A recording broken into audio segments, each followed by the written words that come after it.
جی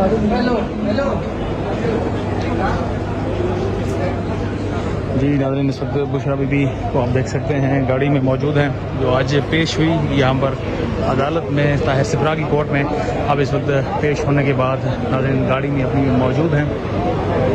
بعد کوئی آپ کی کوئی نئی چیز آئی تو پھر میں خود دیکھوں گا۔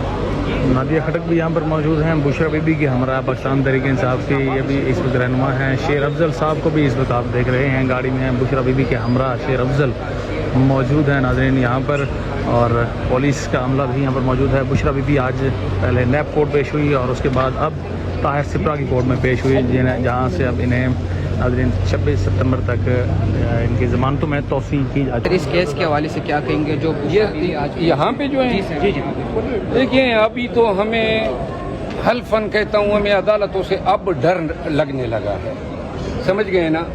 یہ تاخیر چھوٹے چھوٹے مقدموں میں پی ٹی آئی کے لوگوں کی ضمانتیں خارج ہو رہی ہیں لغو بے بنیاد کیسز میں، تو لہذا اب جس عدالت کی طرف بھی ہمارا رخ ہوتا ہے نا، بے اعتباری سی شکوک اور شبہات جو ہیں وہ ہماری ان پہ جو ہے پیدا ہوئے پڑے گا۔ سر اگلا عمل عمل کیا ہے جب آپ کو عدالتوں کے اوپر اعتماد نہیں رہا تو سر کیا وکلا تحریک کرنے جا رہے ہیں؟ وکلا تحریک تو خیر ایک علیحدہ امر ہے، لیکن ابھی جب یہ چیف جسٹس صاحب نئے آئیں گے تو ہمیں یہ امید ہے کہ شاید جو ہے عدلیہ اپنے پاؤں پہ کھڑے ہو جائے۔